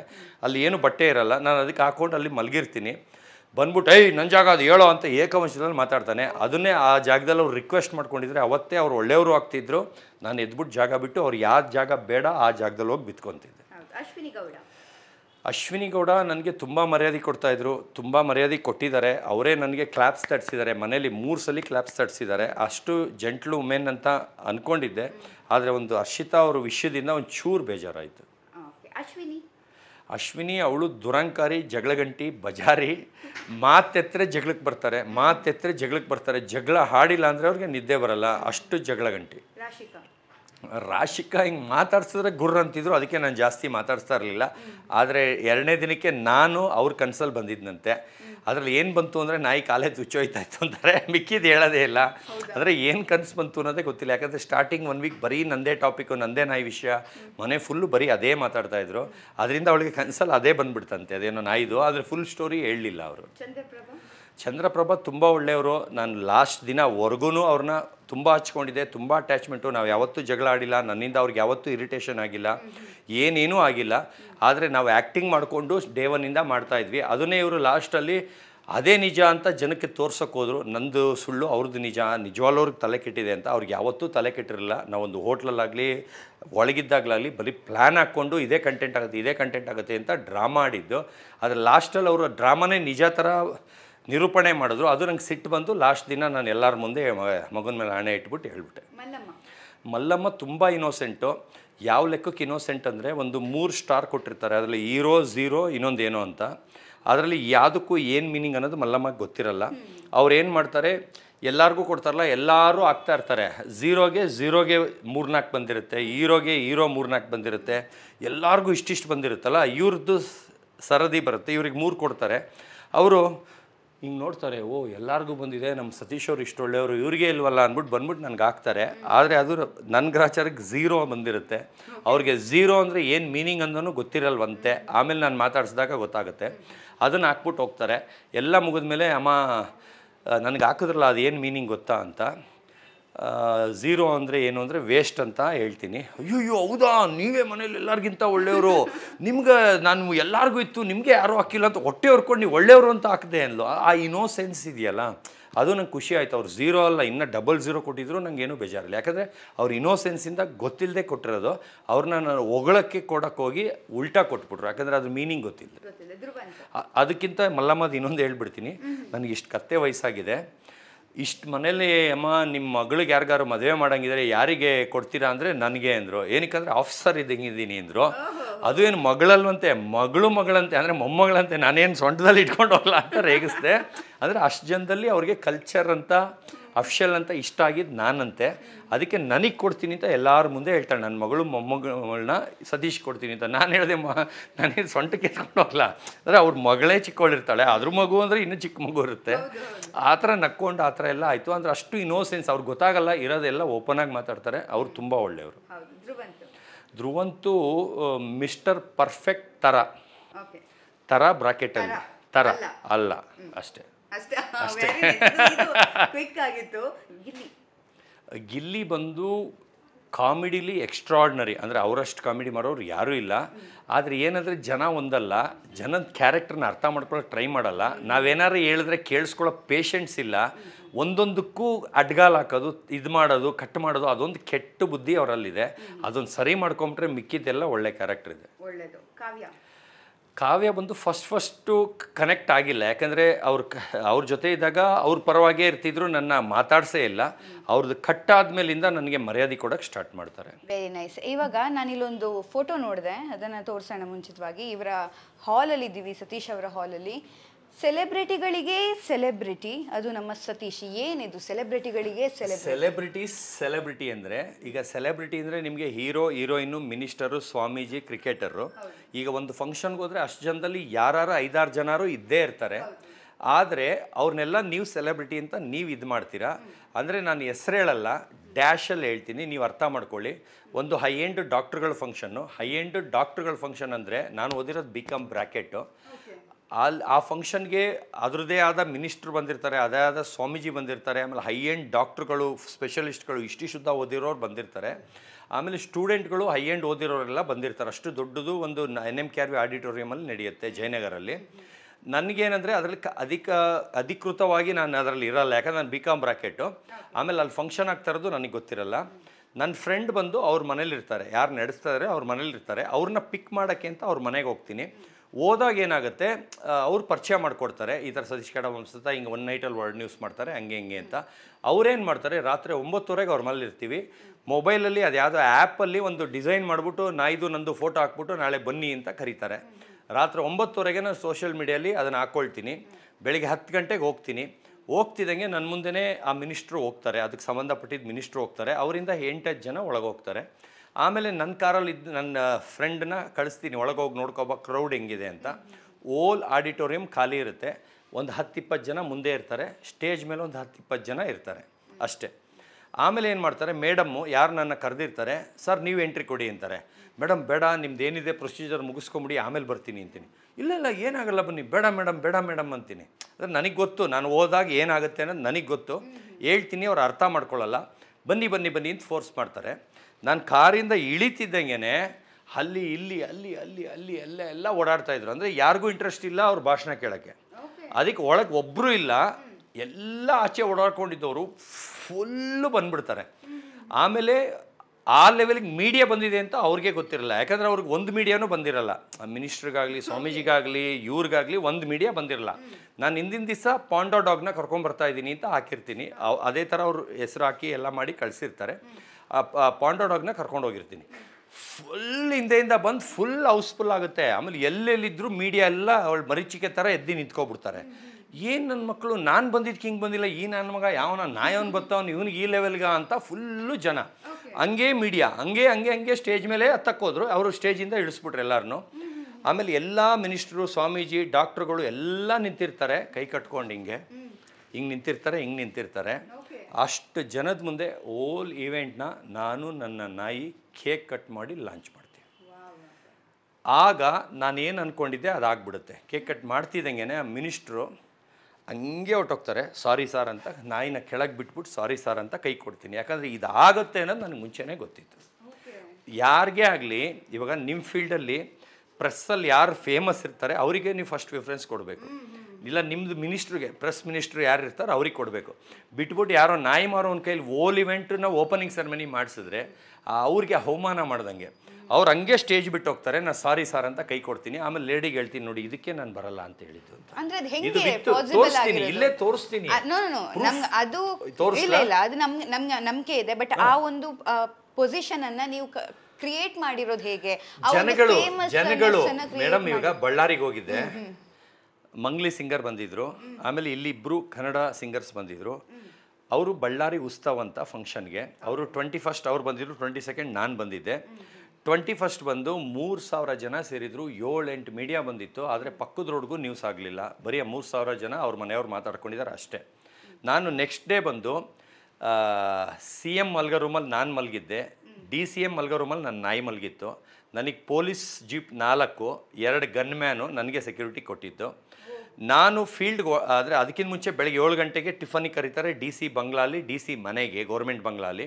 ನಾನು ಹವಾಯಿ ಚಪ್ಪಲಿ ಹಾಕೊಂಡು ಹಳೆ ಬಟ್ಟೆ ಹಾಕೊಂಡು ಒಳಗೆ ಹೋಗ್ತೀನಿ. ಅಂದರೆ ನನಗೆ ಗೊತ್ತಿಲ್ಲ ಅವಳು ಈ ಹೀರೋಯಿನ್ ಇವ್ರು ಇರ್ತಾರೆ, ಸಿಂಗರ್ ಇರ್ತಾರೆ ಅನ್ನೋದು ಗೊತ್ತಿಲ್ಲ. ನಾನು ಹೋಗ್ತಿದ್ದಂಗೆ ಅವರು DC ಅವರು ಫ್ಯಾಮಿಲಿಯವರೆಲ್ಲ ಫೋಟೋ ಹೊಡ್ಸ್ಕೊತಾಳೆ ನಾಯಿ ಜೊತೆ. ಅದಾಗ್ತಿದ್ದಂಗೆ ಟಿಫನ್ಗೆ ಒಂದು ಟೇಬಲ್ ಲಾನಲ್ಲೇ ಹಾಕಿರ್ತಾರೆ ಆಚೆ ಗಿಡದ ಹತ್ರ. ಅಲ್ಲಿ ಹೋಗ್ತೀನಿ, ರೆಡ್ ಡ್ರೆಸ್ ಹಾಕ್ಕೊಂಡಿರ್ತಾರೆ. ನಾನು ಎಲ್ಲೋ ನೋಡಿದ್ದೀನಲ್ಲ ಅಂತ. ಆಮೇಲೆ ನೋಡಿದ್ರೆ ಅವರು ಬಂಗ್ಲಿ ಸಿಂಗರು. ನಾನು ಹೋಗ್ಬಿಟ್ಟು ಮೇಡಮ್ ಒಂದು ನಾಯಿ ಜೊತೆ ಫೋಟೋ ಅಂತೀನಿ. ಅವರು ನಾಯಿ ಜೊತೆನಾ ಅಂತಾರೆ. ಆಮೇಲೆ 20 ಕೋಟಿ ನಾಯಿ ಅಂದ ತಕ್ಷಣ ನಾಯಿ ಬೇಡ, ನಂಗೆ ಓನರ್ ಬೇಕು ಅಂತಾರೆ. ಆಮೇಲೆ ಬಂದು ನನ್ನ ಜೊತೆ ಫೋಟೋ ಹೊಡ್ಸ್ಕೊಳ್ತಾರೆ. ಅರ್ಥ ಆಯ್ತಾ? ಇದಾಗ್ತಿದ್ದಂಗೆ ಅವ್ರು ಬಂದು ಹೋಗಿದ್ದು ಎಲ್ಲೂ ನ್ಯೂಸ್ ಆಗಲ್ಲ, ಪಬ್ಲಿಸಿಟಿ ಆಗಲ್ಲ, ಪಕ್ಕದ ರೋಡಲ್ಲೂ ನ್ಯೂಸ್ ಆಗಲ್ಲ, ಬರೀ ಖುಷಿ ಪಟ್ಟಿರ್ತಾರೆ, ಹೋಗಿರ್ತಾರೆ. ಮಾರನೇ ದಿವಸ ನಾನು ಟಿಫನ್ ಆಗುತ್ತಲ್ಲ, ಅವತ್ತು 10 ಗಂಟೆಗೆ ಸ್ಟೇಜ್ಗೆ ಹೋಗ್ತೀನಿ, ರೆಡಿ ಆಗ್ಬಿಟ್ಟು ತಿರ್ಗಾ ರೂಮ್ಗೆ ಹೋಗಿ ಗ್ರೌಂಡು ತುಂಬೋಗಿ, ದಾರಿ ತುಂಬೋಗಿ, ಗ್ರೌಂಡ್ಗೆ ಹೋಗೋ ದಾರಿ ತುಂಬೋಗಿ, ಆಚೆ ರೋಡು ತುಂಬೋಗಿ, ಇಲ್ಲಿಂದ ಕಾಂಪೌಂಡ್ ಆಚೆಯಿಂದ ಹಿಂಗೆ ಬಂದು ಗೇಟ್ ಒಳಗೆ ಹೋಗಿ ಸ್ಟೇಜ್ಗೆ ಹತ್ತಕ್ಕೆ 20 ನಿಮಿಷ ಆಗುತ್ತೆ. 1 ಕಿಲೋಮೀಟ್ರ್ ಸ್ಪೀಡಲ್ಲಿ ಕಾರ್ ಹೋಗ್ತಿರುತ್ತೆ. ಸುತ್ತಲೂ ಜನ. ಮಿನಿಸ್ಟ್ರು ಕಾರು ಒಳಗೆ ಬರೋಕ್ಕಾಗದೆ ಸೋಮಶೇಖರ್ ರೆಡ್ಡಿ ಅವರು ನಡ್ಕೊಂಡು ಒಳಗೆ ಹೋಗ್ತಾರೆ, ಅವ್ರನ್ನ ಯಾರೂ ನೋಡೋಲ್ಲ. ಅಷ್ಟು ಹೋದ್ರು ಅಷ್ಟು ಜನದಲ್ಲಿ ಅವ್ರು ಕಾಣಿಸೋದಿಲ್ಲ, ಯಾರೋ ಆರ್ಡಿನರಿ ಮನುಷ್ಯ ಅಂತ ಅಂದ್ಕೊಂಬಿಟ್ಟಿರ್ತಾರೆ. ಎಲ್ಲ ಕಾರಿಗೆ ಮುತ್ಕೊಂಡು ಹೋಗೋಕ್ಕೆ ಬಿಡಲ್ಲ. ಆಮೇಲೆ ಒಳಗೋಗಿ ಇಳಿತೀನಿ, ಇಳಿದ ಮೇಲೆ ಸ್ಟೇಜ್ಗೆ ಹೋಗ್ತೀನಿ. ಸ್ಟೇಜ್ಗೆ ಹೋದಾಗ ಸೋಮಶೇಖರ್ ರೆಡ್ಡಿ ಅವ್ರು ಸರ್ ಹೇಳ್ತಾರೆ, ನೆಕ್ಸ್ಟ್ ಟೈಮ್ ಎಲೆಕ್ಷನ್ಗೆ ನಾನು ದುಡ್ಡು ಕೊಟ್ಟು ಜನ ಕರ್ಸಲ್ಲ, ನಿನ್ನ ಕರೆಸ್ತೀನಿ, ಏನು ಫ್ಯಾನ್ಸ್ ಇಟ್ಟಿದ್ದಾರೆ ಅಂತ. ನನಗೆ ಬಂದಿದ್ದು ಓನ್ಲಿ 1.5 ಲಕ್ಷ ಜನ, 300 ಮೀಡಿಯಾ. 6 ವರ್ಷ ಆಯಿತು, 5.5-6 ವರ್ಷ ಆಯಿತು. ಅವತ್ತಿಂದ ಇವತ್ತವರೆಗೂ ಕೀಪ್ಯಾಡ್ ಫೋನಿಂದ ಮಿನಿಸ್ಟ್ರವ್ರಿಗೂ ದಿನಕ್ಕೆ 100 ಜನರು ನೆನೆಸ್ಕೊತಾರೆ. ಆಮೇಲೆ ಸುತ್ತಮುತ್ತ ಅಲ್ಲ, ಇಡೀ ಕರ್ನಾಟಕಕ್ಕೆ ನ್ಯೂಸ್ ಮಾಡಿಕೊಟ್ಟು ಬಂದೆ. ಯಾಕಂದರೆ ಅವರು ಆ ಲೆವೆಲ್ಗೆ ಅವ್ರದ್ದಲ್ವಾ ಫಂಕ್ಷನು, ಪ್ರಮೋಷನ್ ಮಾಡಿರಲ್ಲ. ಅಂದರೆ ನನ್ನ ಫಂಕ್ಷನಲ್ಲಿ ನನ್ನ ಟೆಕ್ನಿಕಲಲ್ಲಿ ಮಾಡ್ತೀನಿ, ಆದರೆ ಅವ್ರ ಫಂಕ್ಷನ್ ಕರೆದಿದ್ದರಿಂದ ಕರ್ನಾಟಕ ಫುಲ್ ನ್ಯೂಸ್ ಮಾಡಿದೆ. ಆ ವಿಡಿಯೋನು ನಿಮ್ಗೆ ತೋರಿಸ್ತೀನಿ ಎಷ್ಟು ಜನ ಸೇರಿದ್ರು ಅಂತ. ಅದು ಲಿಂಕ್ ಎಲ್ಲ ಕಳಿಸ್ತೀನಿ, ಮಧ್ಯೆ ಹಾಕಂಗಿದ್ರೆ ಅದನ್ನು ಹಾಕ್ಕೊಳ್ಳಿ. ಅಂದರೆ ನಂಗೆ ಈಗಲೂ ಒಂದು ಡೌಟ್ ಇರೋದು, as a normal human being ಆಗಿ, ಒಬ್ಬ ಸಾಮಾನ್ಯ ಮಹಿಳೆಯಾಗಿ ನಂಗೆ ಇರೋದು, 50 ಕೋಟಿ ನಾಯಿ ಹೆಂಗಪ್ಪ, 50 ಕೋಟಿ ನಾವು ಇಮ್ಯಾಜಿನ್ ಮಾಡ್ಕೊಳ್ಳೋಕೆ ಸಾಧ್ಯ ಇಲ್ಲ ಅನ್ನೋ ತರದ್ ನಮ್ಮ ಮೆಂಟಾಲಿಟಿ. ನೀವು ಯೋಚನೆ ಹೆಂಗ ಇದೆ 50 ಕೋಟಿ ನಾಯಿ? ಈಗ 1 ನಿಮಿಷ ಹೇಳ್ತೀನಿ. ಈಗ ಮಾರುತಿ 800 ಇದೆ, ಅದರಲ್ಲಿ ಎಷ್ಟು ಜನ ಕೂತ್ಕೋಬಹುದು? 5 ಜನ. 5 ಜನ. BMW ಎಷ್ಟು ಜನ ಕೂತ್ಕೋಬೋದು? 5 ಜನ. ರೋಲ್ಸ್ ರಾಯ್ಸಲ್ಲೂ 5 ಜನ. ಆದರೆ 3 ಕಾರೇ, 800 ಒಂದು ರೇಟು, BMW ಒಂದು ರೇಟು, ರೋಲ್ಸ್ ರಾಯ್ ಒಂದು ರೇಟು. ರೋಲ್ಸ್ ರಾಯ್ಸಲ್ಲೇ ಲಿಮಿಟೆಡ್ ಎಡಿಷನ್ ಅಂತ ಬಿಡ್ತಾರೆ, ಅದಕ್ಕೆ ಒಂದು ರೇಟು. ಏನಕ್ಕಂದರೆ ಅದು ಬರೀ 1 ಪೀಸ್ ಇಲ್ಲ 5 ಪೀಸ್ ಬಿಟ್ಟಿರ್ತಾರೆ. ಅಂದರೆ ಅಷ್ಟು ರೇರೆಸ್ಟ್ ಇರುತ್ತೆ. ಅದು ಎಷ್ಟೇ ಮಿಲಿಯನ್ ಎಷ್ಟೇ ಕೋಟಿ ಇದ್ರೂ ಒಂದೇ ಪೀಸ್ ಇರುತ್ತೆ. ಅವ್ನು ಬಿಟ್ಟು ಇನ್ನೊಬ್ರ ಹತ್ರ ಅದು ಇರೋಕ್ಕೆ ಚಾನ್ಸ್ ಇಲ್ಲ. ಆ ಥರ ಮನುಷ್ಯನಲ್ಲಿ ಹೋಲ್ಸಕ್ಕೆ ಬರ್ತೀನಿ. ಫಸ್ಟ್ ಕಾರಲ್ಲಿ ಹೋಲಿಸ್ದೆ, ಈಗ ಮನುಷ್ಯರಲ್ಲಿ. ಈ ಮನುಷ್ಯರಲ್ಲಿ ಎಲ್ಲ 6 ಅಡಿ 6.5 ಅಡಿವರೆಗೂ ಇರ್ತಾರೆ. ಒಬ್ಬ ಯಾರೋ 9 ಅಡಿ ಇರ್ತಾನೆ. ಇಡೀ ಕೋಟಿ ಜನದಲ್ಲಿ ಅವನೊಬ್ಬನೇ ಸ್ಪೆಷಲ್ ಇರ್ತಾನೆ. ಯಾಕಂದರೆ ಅವನು 9 ಅಡಿ ಇರ್ತಾನೆ. ಇಲ್ಲ ಒಬ್ಬ 2 ಅಡಿ ಇರ್ತಾನೆ, ಅವನು ಕುಳ್ಳದಲ್ಲಿ ಸ್ಪೆಷಲ್ ಇರ್ತಾನೆ. ಇಲ್ಲ ಅಂದರೆ ಒಬ್ಬ ಕಲರ್, ಇವಾಗ ನಾವು ಇಲ್ಲಿರೋರು ಗೋಧಿ ಮೈ ಬಣ್ಣ ವೈಟ್ ಇರ್ತೀವಿ, ಫಾರಿನವರು ಇನ್ನೂ ವೈಟ್ ಇರ್ತಾರೆ, ನೀಗ್ರೋಗಳು ಇನ್ನೂ ಕರ್ರಗಿರ್ತಾರೆ. ಆದರೆ ಯಾರೋ ಒಬ್ಬ ಬ್ಲೂ ಕಲರ್ ಇರ್ತಾರೆ ಅಂದ್ಕೊಳ್ಳಿ, ಕೃಷ್ಣ ಗಾಡ್ ಥರ ಕಲರ್ ಇದ್ದರೆ ಅವನು ವರ್ಲ್ಡಲ್ಲಿ 1 ಪೀಸ್ ಇರ್ತಾನೆ. ಅಂದರೆ ಡಿಫ್ರೆಂಟ್ ಅವನು ಯುನಿಕ್ ಪೀಸು. ಆ ಥರ ಡಾಗಲ್ಲಿ ಹುಡುಕ್ತೀನಿ. ಅಂದರೆ ವರ್ಲ್ಡ್ಸ್ ಬಿಗ್ಗೆಸ್ಟು, ಇಲ್ಲ ವರ್ಲ್ಡ್ಸ್ ಟಾಲೆಸ್ಟು, ಇಲ್ಲ ವರ್ಲ್ಡಲ್ಲಿ ರೇರೆಸ್ಟು, ಆಮೇಲೆ ವರ್ಲ್ಡಲ್ಲಿ ಒಂದೇ ಪೀಸ್ ಇರೋದು, ಈ ಥರದ್ದು ಹುಡುಕ್ತೀನಿ. ಅದಕ್ಕೆ ಅದು ಅಷ್ಟು ರೇಟ್, ಅದಕ್ಕೆ ಅಷ್ಟು ರೇಟು ಕೊಡಲ್ಲ ಅವರು. ಅದನ್ನು ನಾನು ಬಿಟ್ಟು ಮಾಡಿ ತೊಗೊಂಬರ್ತೀನಿ. ಆಮೇಲೆ ಆ ಥರ ನಾಯಿನ ನಾನೊಬ್ಬನೇ ಲಾಯಕ್ಕು ಅಂತ ಎಲ್ಲ ಡಾಗ್ ಬ್ರೀಡರ್ಸ್ಗೂ ಗೊತ್ತು. ಅದರಿಂದ ಬಂದು ನನ್ನ ಹಳ್ಳಕ್ಕೆ ಬೀಳುತ್ತೆ, ನನಗೆ ಆಫರ್ ಕೊಡ್ತಾರೆ. ಅದನ್ನು ತೊಗೊಳಕ್ಕೆ ತಾಕತ್ತು ಬೇರೆಯವ್ರಿಗೆ ಇರಲ್ಲ. ಆಮೇಲೆ ನಾನು ಬೆಂಗಳೂರು ಸಿಗೋ ಲ್ಯಾಬ್ರಡಾರ್, ಜರ್ಮನ್ ಶೆಪರ್ಡ್, ಡಾಬರ್ಮನ್ ಇಟ್ಟರೆ ಯಾರೂ ನನ್ನ ಹಿಂದೆ ಬರಲ್ಲ. ಒಂದು ಫಂಕ್ಷನ್ಗೆ ಒಂದು ಮೂವಿದು ತುಂಬ ಹಿಟ್ಟಾಯಿತು, ಒಂದು ನಾಯಿ, ಹೆಸರು ಹೇಳಲ್ಲ ಪಾಪ, ಅವಮಾನ ಮಾಡ್ದಂಗೆ ಆಗುತ್ತೆ. ಅವರು ಕರೆದಿರ್ತಾರೆ, ನನ್ನ ನಾಯಿನೂ ಕರೆದಿರ್ತಾರೆ. ನಾನು ಕಾರಲ್ಲಿ ಕೂತ್ಕೊಂಡು ನೋಡ್ತಾ ಇರ್ತೀನಿ. ಅವ್ರು ಇಳಿದ್ಬಿಟ್ಟು ಹೋಗ್ತಾರೆ, ಅಲ್ಲಿರೋ ಸೆಕ್ಯೂರಿಟಿನೂ ತಿರುಗಿ ನೋಡಲ್ಲ. ನಾನು ಕಾರಲ್ಲಿ ಇಳಿತಿದ್ದಂಗೆ ಸೆಕ್ಯೂರಿಟಿ, ಅವ್ರ ಮಗ, ಅವ್ರ ಮೊಮ್ಮಕ್ಕಳು, ಅವ್ರ ಅಜ್ಜಿ, ತಾತ, ಗೂರ್ಖಾಗಳು, ಅವರಲ್ಲದೆ ರೋಡಲ್ಲಿರೋರು, ಆ ಕಾರವ್ರು, ಈ ಕಾರವ್ರು ಎಲ್ಲ ನಿಂತ್ಕೊಂಡ್ಬಿಡ್ತಾರೆ. ಮೇಲೆ ಹೋಗೋಕ್ಕೆ ಬಿಡಲ್ಲ. ಮೇಲೆ ಹೋಗ್ಬೇಕು ಫಂಕ್ಷನ್ಗೆ, ಮೇಲ್ಗಡೆ ಹಾಲಲ್ಲಿ ಅಷ್ಟು ಜನ ಮುತ್ಕೊಳ್ತಾರೆ. ಇದು ನನ್ನ ಡಿಫ್ರೆನ್ಸ್. ಅಂದರೆ ಜನ ಬರ್ತಿದ್ದಂಗೆ ಅವ್ರು ನೋಡದೇ ಇರೋದನ್ನು ತೋರಿಸ್ತೀನಿ, ಅದಕ್ಕೆ ಜನ ಮುತ್ಕೊಳ್ತಾರೆ. ಆಮೇಲೆ ನನಗೆ ಕ್ರೌಡ್ ಪುಲ್ಲರು, ಮೀಡಿಯಾ ಪುಲ್ಲರ್ ಅಂತೂ ಅವಾರ್ಡ್ ಬಂದಿದೆ. ಆಮೇಲೆ ಸೂಪರ್ ಸ್ಟಾರ್ ಅಂತ ಏಷ್ಯಾ ಫೇಮ್ ಅವಾರ್ಡ್ ಬಂದಿದೆ. ಸೆಲೆಬ್ರಿಟಿಗೆ ಒಂದು ಆನ್ಸರ್ ಮಾಡಿದೆ. ಇನ್ನೊಂದು ಬಂದು ಮೈಸೂರಲ್ಲಿ ಕರೆದಿರ್ತಾರೆ, ಅಲ್ಲೂ ಸೇಮು. ಅಲ್ಲೇನು ಮಾಡ್ತಾರೆ, ಒಬ್ಬರು ಆಗ್ತಾನೆ ವಿನ್ ಆಗಿರೋರನ್ನ ಹಾಕಿ ತಳ್ಳಿಬಿಡ್ತಾರೆ ಜನ ನನ್ನ ಜೊತೆ ಫೋಟೋ ಹೊಡ್ಸ್ಕೊಳ್ಳೋಕ್ಕೆ. ಆವಾಗ ಅವರು ಬಿಟ್ಟೊಟ್ಟೋಗ್ತಾರೆ ಸಿಟ್ಟಲ್ಲಿ. ಅವ್ರನ್ನ ಎಷ್ಟು ಬೇಡ್ಕೊಂಡ್ರು ಅವರು ಬರಲ್ಲ. ಇದೆಲ್ಲ ಪ್ರೂಫ್ಗೆ ರಾ ವಿಡಿಯೋ ಕೊಡ್ತೀನಿ. ಆದರೆ ಅವ್ರಿಗೆ ಅವಮಾನ ಆಗುತ್ತೆ. ನಿಮಗೆ ಬೇಕಾದ್ರೆ ಬ್ಯಾಕಲ್ಲಿ ನಾನು ತೋರಿಸ್ತೀನಿ ಎಲ್ಲ. ಇನ್ನೊಂದರಲ್ಲಿ ರಾಖಿ ಸಾವಂತು, ರಿವೇಲ್ ಅಂತ ಕೋರ್ಮಂಗಳಲ್ಲಿ ಪಬ್ ಓಪನಿಂಗು, ಇಬ್ಬರು ರಾಖಿ ಸಾವಂತು ಇಬ್ಬರೂ ಕರೆದಿರ್ತಾರೆ. ಇಬ್ಬರೂ ಅಟ್ ಎ ಟೈಮ್ ಕರೆದಿರ್ತಾರೆ. ಅವ್ರು ನನ್ನ ಕಾರಲ್ಲಿ ಇದ್ದಂಗೆ ಮುಂದೆ ಹೋಗ್ತಾರೆ. ಅವರು ನನ್ನ ಇಮಿಡಿಯೇಟ್ ಹಂಗೆ ಕೇಳ್ತಾರೆ, ನಾನು ಬೇಡ ಸರ್, ಅವರು 1 ಅವರ್ ಆಗಲಿ 2 ಅವರ್ ಆಗಲಿ, ಆಮೇಲೆ ಬೇಕಾದ್ರೆ ನಾನು ವೆಯ್ಟ್ ಮಾಡ್ತೀನಿ, ಕಾರಲ್ಲಿ ಇರ್ತೀನಿ ಅಂತ. ಇಲ್ಲೇ ಎಲ್ಲ ಏನಾಗಲ್ಲ ಬನ್ನಿ ಅಂತಾರೆ. ಅದು ಎಲ್ ಶೇಪಲ್ಲಿ ಇರುತ್ತೆ ಪಬ್ಬು. ನಾನೀಗ ಫೋರ್ಸ್ ಮಾಡೋದು ಅಂತ ಒಳಗೆ ಬರ್ತೀನಿ, ಫುಲ್ಲು ಖಾಲಿ ಇರುತ್ತೆ. ಹಿಂಗೆ ಕಟ್ ಹೊಡಿತಿದ್ದಂಗೆ ಎಲ್ಲ ಅವಳಿಂದ ಇರ್ತಾರೆ, ರಾಖಿ ಸಾವಂತಿಂದೇ ಇರ್ತಾರೆ. ಒಬ್ಬ ತಿರುಗಿ ನೋಡ್ತಾನೆ, ಒಬ್ಬ ತಿರುಗಿ ನೋಡ್ತಾನೆ. ನೋಡ್ತಿದ್ದಂಗೆ ಎಲ್ಲರೂ ನನ್ನ ಹತ್ರ ಓಡಿ ಬರ್ತಾರೆ. ಅಲ್ಲಿ ಒಬ್ಬರು ಇರಲ್ಲ. ಅವಳು ಇಂದ ಬರೋ ಬಾತು, ಅದು ಇದು ಎಲ್ಲ ಅಲ್ಕಾಮಾದ್ ಬೈದು ಸ್ಟೇಜ್ ಬಿಟ್ಟು ಇಮ್ಮಿಡಿಯೇಟ್ ಹೋಗ್ತಾರೆ. ಅವಳನ್ನ ದುಡ್ಡು ಕೊಟ್ಟು ಕರೆಸಿರ್ತಾರೆ. ನಾನು ಫ್ರೆಂಡ್ಶಿಪ್ಪಲ್ಲಿ ಹೋಗಿರ್ತೀನಿ. ಎಲ್ಲ ನನ್ನ ಹತ್ರ ಇರ್ತಾರೆ, ಅವಳ ಹತ್ರ ಒಬ್ಬರು ಇರಲ್ಲ ಅಂತ ಸಿಟ್ಟಿಗೆ ಹೊಟ್ಟೆ ಹೋಗ್ತಾಳೆ. ಅವ್ರು ದುಡ್ಡೆಲ್ಲ ಕೊಟ್ಟಿದ್ದು ವೇಸ್ಟ್ ಆಯಿತು. ಇದೆಲ್ಲ ವಿತ್ ರಾ ವಿಡಿಯೋ ತೋರಿಸ್ತೀನಿ. ಅವಳು ಬೈತಾ ಇರೋದು ರಾ ವಿಡಿಯೋ ತೋರಿಸ್ತೀನಿ, ಸ್ಟೇಜ್ ಬಿಟ್ಟು ಹೋಗ್ತಾ ಇರೋದು ರಾ ವಿಡಿಯೋ ತೋರಿಸ್ತೀನಿ. ಈಗ ಎಲ್ಲರ ಪ್ರಶ್ನೆ ಇರೋದು, ನಿಮ್ಮ ಸೋರ್ಸ್ ಆಫ್ ಇನ್ಕಮ್ ಏನಿರಬಹುದಪ್ಪ? ಬರೀ ನಾಯಿಯವ್ರೆ, ನಾಯಲ್ಲಿ ಅಷ್ಟು ಈಸಿ ಇನ್ಕಮ್ಮು. ಒಂದು ನಾಯಿನ ನಾನು ಒಂದು ಫಂಕ್ಷನ್ಗೆ ಹೋದರೆ 2.5 ಲಕ್ಷ ತೊಗೊಳ್ತೀನಿ. ಒಳಗಡೆ ಇದ್ದವರು ಆರ್ಟಿಸ್ಟ್ಗಳು ಒಂದು ಫಂಕ್ಷನ್ಗೆ ಹೋದರೆ 30,000 ತೊಗೊಳ್ತೀವಿ ಅಂದರು. ಅದೇ ದೊಡ್ಡ ಅಮೌಂಟ್ ಥರ ಹೇಳಿದ್ರು. ನಾನು 2.5 ಲಕ್ಷ ಅಂದರೆ ನಂಬಿಲ್ಲ. ಅದನ್ನು ವಿತ್ ನಾನು ಇಲ್ಲಿ ತೋರಿಸ್ತೀನಿ. ಇನ್ನು ಯಾರ್ಯಾರು ಡ್ಯೂ ಇದೆ ನಂಗೆ ಕೊಡಬೇಕು, ಅವ್ರಿಗೆ ಮೆಸೇಜ್ ಮಾಡ್ತಾ ಇರೋದು, ಬೈದಿರೋದೆಲ್ಲ ಹಳೇ ಡೇಟಲ್ಲಿ ತೋರಿಸ್ತೀನಿ. ನಾನೇನು ಇವಾಗೇನು ಟೈಪ್ ಮಾಡಿ ಇಟ್ಕೊಳ್ಳೋಕ್ಕಾಗಲ್ಲ. ಆಮೇಲೆ ವಾಯ್ಸ್ ಮೆಸೇಜ್ ಕಳಿಸಿರೋದು ತೋರಿಸ್ತೀನಿ. ಅಂದರೆ ನನ್ನ ರೇಟ್ 2.5 ಲಕ್ಷ ಅಂತ. ಆದರೆ ಕರ್ನಾಟಕದಲ್ಲಿ ಯಾರೂ 2.5 ಲಕ್ಷ ಕೊಡಲ್ಲ. ನನಗಿರೋ ಡಿಮ್ಯಾಂಡು ಆಂಧ್ರಲ್ಲಿ ಜಾಸ್ತಿ ಕರೆಸ್ಕೊತಾರೆ. ನಾನು ಬಿಗ್ ಬಾಸ್ಗೆ ಹೋಗೋ ಹಿಂದಿನ ದಿವಸ 65 ಲಕ್ಷ ಕಳ್ಕೊಂಡಿದ್ದೀನಿ. ಅಂದರೆ ಅಲ್ಲಿಗೆ ಹೋಗದೆ ಇಲ್ಲಿಗೆ ಬಂದಿರೋದು. ಓಕೆ, ಸಿನಿಮಾದಲ್ಲೆಲ್ಲ ಆ್ಯಕ್ಟ್ ಮಾಡಿದ್ರೆ ಸರ್? ಒಂದು ವಿಡಿಯೋ ನೋಡಿದೆ, ತುಂಬ ಟ್ರೋಲ್ ಆಗ್ತಾ ಇತ್ತು. ನೀವು ನಾನು 4 ಪಿಕ್ಚರಲ್ಲಿ 6 ತಿಂಗಳಿಗೆ ಮಾಡಿದೆ. ಅದು ನನಗೆ ಇಂಟ್ರೆಸ್ಟ್ ಇಲ್ಲದೆ ಎಲ್ಲರೂ ಬಂದು ಮೂವಿ ಆ್ಯಕ್ಟ್ ಮಾಡಬೇಕು ಅಂತ ಬೇಡಿ ಕಾಡಿ ಕೈಕಾಲು ಹಿಡಿದು ಹೋಗ್ತಾರೆ. ನನ್ನ ಪರ್ಸ್ನಾಲಿಟಿ ನೋಡಿ ಅವರಾಗವರೇ ನನಗೆ ಕರೆದಿದ್ದು, ಅವರಾಗವರೇ ಆ್ಯಕ್ಟಿಂಗ್ ಕೊಟ್ಟಿದ್ದು. ಆದರೆ ನನಗೆ ಆ್ಯಕ್ಟಿಂಗ್ ಬರಲ್ಲ ಅಂದ್ರೂ ತಗೊಳ್ತಾ ಇದ್ರು. ಆದರೆ ನನಗೆ ಸಮಾಧಾನ ಆಗ್ತಿರ್ಲಿಲ್ಲ. ಯಾಕಂದರೆ ನನಗೆ ದರ್ಶನ್ ಮೂವಿಲಿ ಡ್ಯಾನ್ಸ್ ಮಾಡೋಕ್ಕೆ ಹಿಂಗೆ ಕಾಲು ಹಿಂಗೆ ಅನ್ನಕ್ಕೆ ಬಂದಿಲ್ಲ. ದರ್ಶನ್ ಮೂವಿಲೂ ಆಫರ್ ಇತ್ತಾ? ದರ್ಶನ್ ಮೂವಿ ಸೆಕೆಂಡ್ ಹೀರೋ ನಾನು. ದರ್ಶನ್ ಫಸ್ಟ್ ಹೀರೋ, ನಾನು ಸೆಕೆಂಡ್ ಹೀರೋ. ನನಗೆ ತುಷಾರ್ ಹೆಸರೇ. ಫಸ್ಟ್ ಮೂವಿ ಮಹಾನಗರ, ಅದರಲ್ಲಿ ವಿನೋದ್ ಪ್ರಭಾಕರ್ ಜೊತೆ ಫ್ರೆಂಡ್ ಕ್ಯಾರೆಕ್ಟ್ರು. ಅದ್ರ ನೆಕ್ಸ್ಟು ಬದ್ರಿಲಿ ಯೋಗೇಶ್ವರ್ ಜೊತೆ ಫ್ರೆಂಡ್ ಕ್ಯಾರೆಕ್ಟ್ರು. ಆಮೇಲೆ ರಾಮಸ್ವಾಮಿ ಕೃಷ್ಣಸ್ವಾಮಿಲಿ ಆ್ಯಂಟಿ ಹೀರೋ. ಆಮೇಲೆ ದರ್ಶನಲ್ಲಿ ಸೆಕೆಂಡ್ ಹೀರೋ. ಅದಾಗ್ತಿದ್ದಂಗೆ ಇಲ್ಲಿ ನನಗೆ ಗೋಳಿಕೊಂಬಿಟ್ರು. ಅಂದರೆ ಎಷ್ಟು ನಾನು ಒಳ್ಳೆಯವನು ಅನ್ಸ್ಕೊಳ್ಳೋದು ಅಂದರೆ, ಅಲ್ಲಿ ಬರೋ ಪೇಮೆಂಟ್ನೆಲ್ಲ ತೊಗೊಂಡ್ಬಿಟ್ಟು ಕೆಲಸದವ್ರಿಗೆ ಹಂಚಿ ಬರ್ತಿದ್ದೆ. ನನಗೆ ಡೈಲಿ ನಾನ್ ವೆಜ್ ಬೇಕು ಅಂತ 25 kg ಹಸಿ ಚಿಕನ್ ತೊಗೊಂಡೋಗಿ ಕೊಟ್ಟು ಬರ್ತಿದ್ದೆ. ಅಂದರೆ ಅದನ್ನು ಎಲ್ಲರಿಗೂ ಬಡಿಸಿ ನಂಗೆ ಸ್ವಲ್ಪ ಜಾಸ್ತಿ ಹಾಕಿ ಅಂತ. ಯಾಕಂದ್ರೆ ನಾನು ದಿನ ನಾನ್ ವೆಜ್ ಕೇಳಿದ್ರೆ ಇವನೇನು ಹೊಸಪ ಇಷ್ಟು ಗಾಂಚಲಿ ಅಂತಾರೆ ಅಂತ ನಾನೇ 25 kg ಹಸಿ ಚಿಕನ್ ತೊಗೊಂಡೋಗಿ ಇಡೀ ಸ್ಟಾಫಿಗೆ ತಿನ್ನಿಸ್ತಿದ್ದೆ. ಅಲ್ಲಿ ಬರೋ ದುಡ್ಡೂ ಹಂಚ್ತಿದ್ದೆ. ಅಲ್ಲಿ ಬಟ್ಟೆನೂ ನಾನೇ ತೊಗೊಂಡು ಹೋಗ್ತಿದ್ದೆ. ನನ್ನ ಕಾರಲ್ಲಿ ನಾನೇ ಹೋಗ್ತಿದ್ದೆ. ಅವ್ರದ್ದು ಅನ್ವಯಿಸ್ತಾ ಇರಲಿಲ್ಲ. ಆದರೆ ನನ್ನ ಬಟ್ಟೆನೂ ಹಾಕಕ್ಕೆ ಬಿಡದೆ ದರ್ಶನ್ ಮೂವಿಲಿ ನನ್ನ ಕರ್ರಿಗೆ ಮಾಡಿ, ಆಯಿಲ್ ಫೇಸ್ ಮಾಡಿ, ನಾನು ಯಾವ ಲೆಕ್ಕಕ್ಕೆ ತಿರ್ಪೆ ಥರ ಮಾಡಿದ್ರು ಅಂದರೆ ಮಿರಲ್ ನನಗೆ ನೋಡ್ಕೊಳ್ಳೋಕೆ ಅಸಹ್ಯ ಆಗ್ತಾಯಿತ್ತು. ನಾನು ಹೋಗ್ಬಿಟ್ಟು, ಸರ್ ಏನು ಸರ್ ಹಿಂಗೆ ಮಾಡಿದ್ದೀರಾ, ಒಂದು ಬೆಳೆಯೋಕ್ಕೆ ಬಿಡಲ್ಲ ನೀವು, ಏನು ಸರ್ ಹಿಂಗೆ ಮಾಡ್ತಾಯಿದ್ದೀರಾ ಅಂದರೆ, ಬನ್ರೋ ನೋಡ್ರೋ ಏನಾಗಿದೆ ಅಂದರೆ, ಏನಾಗಿದೆ ಚೆನ್ನಾಗಿದೆ ಅನ್ನೋದು. ನನಗೇನು ಮಿರರಲ್ಲಿ ನನಗೆ ನಾನು ಖರ್ಚೀಪ್ ತೊಗೊಂಡು ಅದನ್ನು ಅಳಿಸ್ಬಿಟ್ರು ಅದಕ್ಕಿಂತ ಚೆನ್ನಾಗಿರ್ತೀನಿ ಅಂತ ಹತ್ಬಿಟ್ಟೆ. ಅಂದರೆ ಇವರು ಎಲ್ಲ ಇದು ಮಾಡಿಬಿಟ್ರು. ಅಲ್ಲೂ ಡಮ್ಮಿ ಮಾಡೋ ಥರ ಮಾಡಿದ್ರು. ಹತ್ಬಿಟ್ಟು ಅವತ್ತೇ ಸಾಕು ಅಂತ ನಾನು ಫುಲ್ ಮೂವಿ ಇದ್ದೆ. ದರ್ಶನ್ ಮೂವಿಲಿ ಫುಲ್ ಸ್ಟೋರಿಲಿ ಫುಲ್ ಮೂವಿ ಇದ್ದೆ ನಂದು ಸ್ಟೋರಿ. ಯಾವಾಗ ಜಗಳ ಆಗುತ್ತೆ ಇಂಟರ್ವೆಲ್ಲಲ್ಲಿ ಹನಿಮೂನ್ ಹೋಗೋ ಟೈಮಲ್ಲಿ ಹನಿಮೂನ್ ಹಾಕಿದ ಮುಂಚೆ ಸಾಯಿಸ್ಬಿಡ್ತಾರೆ. ಫ್ಲೈಟ್ ಸೀನಲ್ಲಿ ಡಮಾರ್ ಅನ್ಸ್ಬಿಟ್ಟು ಮನೆಗೆ ಕಳಿಸ್ಬಿಟ್ರು. ಅದೇ ಫಸ್ಟ್ ಆ್ಯಂಡ್ ಲಾಸ್ಟ್ ಅಂತ ನನಗೆ ನಾಯಲ್ಲಿ ಅವಾಗಲೂ ಹೆಸರು ತೊಗೊಂಡಿದ್ದೆ, ಒಂದು ಲೆವೆಲಿಗೆ ಬೆಳೆದಿದ್ದೆ. ಆದರೂ ಫಿಲಿಮ್ ಲ್ಯಾಂಡ್ ಸವಾಸನೆ ಬೇಡ, ಇಲ್ಲಿದ್ದರೆ ಆ ಫೀಲ್ಡ್ನೂ ಹೆಸರು ಹಾಳು ಮಾಡ್ಕೊಳ್ತೀನಿ ಅಂತ ಇಮ್ಮಿಡಿಯೇಟ್ ಬಿಟ್ಬಿಟ್ಟೆ. ಅದಾದಮೇಲೆ ಒಂದು 100 ಪಿಕ್ಚರ್ ಆಫರ್ ಬಂದಿರ್ಬೋದು. ಬಿಗ್ ಬಾಸಿಂದ ಬಂದ ಮೇಲೆ ಇವಾಗ ನಿಮ್ಮ ಮುಂದೆ ಸ್ಪೀಕರ್ ಫೋನ್ ಹಾಕ್ತೀನಿ. ಇವತ್ತು 3 ಫೋನ್ ಬಂದಿರೋದು. ಅಂದರೆ ಈಗ ಬರ್ತಾ ಅವ್ರ ಹತ್ರ ಮಾತಾಡ್ಕೊ ಬಂದಿದ್ದು, ಈಗ ತಿರ್ಗಾ ಸ್ಪೀಕರ್ ಫೋನ್ ಹಾಕ್ಬಿಟ್ಟು ಅವಲ್ಲೇ ನಾ ಬಿಸಿ ಇದೆ ಹೇಳಿ ಅಂತೀನಿ. ಬೇಕಾದ್ರೆ ಇವಾಗಲೇ ಕೇಳಿಸ್ಕೊಳ್ಳಿ, 3 ಪಿಕ್ಚರ್ ಆಫರ್ ಬಂತೀವಿ. ಹೌದಾ? ಯಾವ ಪಿಕ್ಚರ್? ನಮ್ಗೆ ಅದೊಂದು ಕ್ಯೂರಿಯಾಸಿಟಿ ಇದೆ. ಕೇಳಿಸ್ಲಾ? ಖಂಡಿತ, ನಮ್ಗಂತೂ ನಿಜವಾಗ್ಲೂ ಆ ಕ್ಯೂರಿಯಾಸಿಟಿ ಇದೆ, ನಿಮ್ಗೂ ಇರ್ಬೋದು. ಯಾವ ಸಿನಿಮಾ ಮಾಡ್ತಾರೆ ನೋಡೋಣ ಸತೀಶ್ ಅವರು, ಅಂಡ್ ಯಾವ ಸಿನಿಮಾದ ಮಾತುಕತೆ ಬಂದಿರ್ಬೋದು ಅನ್ನೋ ಕ್ಯೂರಿಯಾಸಿಟಿ ಕೂಡ ಇದೆ. ಡೇಟು ನೋಡ್ಬಿಡಿ. ಓಕೆ, ಇವಾಗ ಬಂದಿರೋದು ಇಷ್ಟು ಮಿಸ್ ಕಾಲ್ ಬಂದಿತ್ತು. ಹಲೋ ಸರ್, ಇದು ಅವಾಗಲೇ ಬ್ಯುಸಿ ಇದ್ದೆ. ಅವಾಗಲೇ ಏನು ಹೇಳಿದ್ರಲ್ಲ? ಸರ್ ಅಂದ್ರೆ ಒಂದು ಮೂವಿ ಮಾಡ್ತಾ ಇದೀವಿ. ಓಕೆ ಸರ್ ಅದೇ ಅದು ಪ್ರೊಡ್ಯೂಸರ್ ಆಗಿ ಹಂಗೆ ಆಕ್ಟಿಂಗ್ ಅಲ್ಲಿ ಮಾಡ್ತೀರಾ, ಇಂಟ್ರೆಸ್ಟ್ ಇದೆಯಾ ಅಂತ ಕೇಳಿ. ಓಕೆ, ಅವಾಗಲೇ ನಾನು ಏನೇ ಆನ್ಸರ್ ಮಾಡಿದೆ ಸರ್ ನಿಮಗೆ? ಇಲ್ಲ ಆಗಲ್ಲ, ಇಂಟ್ರೆಸ್ಟ್ ಇಲ್ಲ ಅಂತ ಹೇಳಿ ಕಟ್ ಮಾಡಿದೆ. ಅದೇ 20 ಸೆಕೆಂಡಲ್ಲಿ ಕಟ್ ಮಾಡಿದೆ. Okay sir, thank you sir. ಇನ್ನೊಂದು ಕೊಡಿತೀನಿ. ಒಂದು ಹುಡುಗಿಗೆ ನಾನೇನು ಹೇಳ್ಕೊಟ್ಟಿಲ್ಲ, ಇಲ್ಲಿದ್ದಾಗ ಬಂದಿತ್ತು. ನಾನು ಅವ್ರನ್ನ ಮೆಟ್ರೋ ಸ್ಟೇಷನ್ವರೆಗೂ ಬಿಟ್ಟು ಬರ್ತಾ ಗ್ಯಾಪಲ್ಲಿ ಹೊಡೆದಿರೋದು.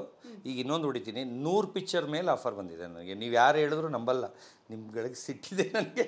ನಾನೇನು ಓಡ್ಬಿಡಕ್ಕೆ ನಾನು ಈಗ 10 ನಿಮಿಷ ಅರ್ಧ ಗಂಟೆ ಮುಂಚೆ ಬಿಡಕ್ಕೆ ಹೋದಾಗ ಮಾತಾಡಿದ್ದು. ಇಲ್ಲ, ಅದು ನಮ್ಮ ಒಂದು ಏನು ಹೇಳ್ತೀವಿ ಕರ್ತವ್ಯ, ಈಗ ಆಡಿಯನ್ಸ್ಗೆ ಅಂತ ಪ್ರಶ್ನೆ. ಹಂಗಲ್ಲ, ನನಗೆ ಹೆಂಗಂದ್ರೆ ನಾನು ಏನು ಹೇಳಿದ್ರು ಸುಳ್ಳು ಅಂತ ಯಾಕೆ ಅನ್ಕೊಂತೀರಾ ಅಂತ. ಯಾಕಂದ್ರೆ ನಾನು ಇರೋದು ಮಾತ್ರ ಹೇಳ್ತೀನಿ, ಹಂಗೆ ಪ್ರೂಫ್ ಸಮೇತ ಹೇಳ್ತೀನಿ. ಅದು 20 ಸೆಕೆಂಡು. ನನಗೆ ಡೌಟ್ ಬಂತು 20 ಸೆಕೆಂಡಲ್ಲಿ ಇಷ್ಟು ಮಾತಾಡೋಕ್ಕಾಗತ್ತಾ ಅಂತ. ಡೌಟಲ್ಲಿ ಹೊಡೆದೆ, ಎಲ್ಲ ಚೆಕ್ ಮಾಡಿದೆ. 10 ಸೆಕೆಂಡ್ ಅಷ್ಟು ಬೇಗ ಇಟ್ಟಿರ್ತೀನಿ ನಾನು, ಇಷ್ಟ ಇಲ್ಲ ಅಂತ. ಯಾಕಂದರೆ ನನ್ನ ಮಗನ ಮಾಡೋದೇ ನನಗೆ ಹುಚ್ಚು. ಅದರಿಂದ ನನಗೆ ಬೇಡ, ನನಗೆ ಏಜ್ ಆಗಿದೆ, ನಂಗೆ ಸಾಕು. ಇಷ್ಟು ದಿನ ಹೆಸರು ಮಾಡಿರೋದು ನಾಯಲ್ಲಿ ನಂಬರ್ 1 ಇದ್ದೀನಿ, ಸಾಕು. 2 ಫೀಲ್ಡು ಮಾಡೋಕ್ಕೆ ಹೋದರೆ 2 ದೋಣಿ ಮೇಲೆ ಕಾಲಿಟ್ಟರೆ ಒಂದೂ ಆಗದೆ ಇರೋಂಗಾಗುತ್ತೆ. 1 ಫೀಲ್ಡರ್ ನಾನಾಗಿದ್ದೀನಿ, 1 ಫೀಲ್ಡಲ್ಲಿ ಅವನ್ನ ಬೆಳೆಸೋಕ್ಕೋಸ್ಕರ ನಾನು ಇವತ್ತವರೆಗೂ ನಾನು ಬಂದರೂ ಆಫರ್ ಮಾಡ್ತಾಯಿಲ್ಲ.